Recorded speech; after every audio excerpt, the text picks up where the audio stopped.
పల్నాడు జిల్లా మాచర్లలో ఉద్రిక్తత నెలకొంది. 13వ వార్డులో ఒకే సామాజిక వర్గానికి చెందిన టీడీపీ, వైసీపీ కార్యకర్తల మధ్య ఘర్షణ చోటు చేసుకుంది. టీడీపీ నాయకులు, కార్యకర్తలు ఇంటింటి ప్రచారం నిర్వహించారు. ప్రచారం ముగించి ఇంటికి వెళ్తున్న టీడీపీకి చెందిన మహిళా కార్యకర్తలతో పాటు మాజీ టీడీపీ కౌన్సిలర్ కుమారుడిపై వైసీపీ కార్యకర్తలు దాడికి పాల్పడ్డారు.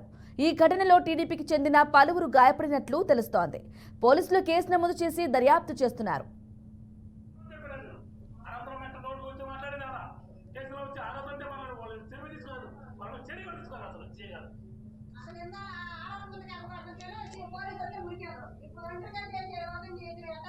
ప్రచారానికి పోవాలంటే జెండాలు ఎగరేనో జెండాలు కావాలని చెప్పేసి ఒకటే ఎందుకు చేస్తున్నావు ఈ పని వాళ్ళు పట్టుకోవడం మీకు చాలు కదా. జెండా పట్టుకొని మా ఇంటి ముందు తిరిగితే నరుకుతాను ఇది చేసి కొట్టి పిల్లల్ని చేసి ఆ పిల్లగాని దొంగ చేశారు. అంటే గొంతులో కూడా తిరగనీయా ఇంకా గొంతులో తిరగడం లేదు, జెండా పట్టుకోవడం లేదు, పిల్లల్ని చేసి చంపలేదు కొట్టడం, టీచర్లు నిలబడతారు ఇది చేయడం. టీడీపీకి ర్యాలీకి ఇంటికి వచ్చినప్పుడు లైట్ చల్లా ప్రసాద్, చిండు, వెంకస్వామి, బబ్లు అని భారతి వీళ్ళందరూ. పల్నాడు జిల్లా మాచర్లలో ఉద్రిక్తత నెలకొంది. 13వ వార్డులో ఒకే సామాజిక వర్గానికి చెందిన టీడీపీ, వైసీపీ కార్యకర్తల మధ్య ఘర్షణ చోటు చేసుకుంది. టీడీపీ నాయకులు, కార్యకర్తలు ఇంటింటి ప్రచారం నిర్వహించారు.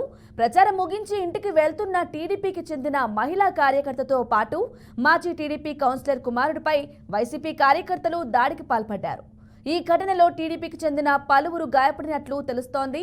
పోలీసులు కేసు నమోదు చేసి దర్యాప్తు చేస్తున్నారు. ఇక ఇదే విషయంపై మరింత సమాచారం గుంటూరు నుంచి శ్రీనివాస్ అందిస్తారు. శ్రీనివాస్, చెప్పండి, ఘర్షణ గల కారణాలు ఏంటంటారు? ఎంతమంది గాయపడ్డారు? పోలీసులు ఏమంటున్నారు? గ్రామీణ ఆంధ్రప్రదేశ్లో ఎన్నికల హడావుడి ప్రారంభమైన తర్వాత ఎన్నికల హడావుడికి సంబంధించి చూసుకుంటే ప్రచారాలు హోరెత్తుతున్నటువంటి సమయంలోనే పార్టీలపై ఒక పార్టీపై ఇంకో పార్టీ దాడులకు తెగబడుతున్నటువంటి పరిస్థితి.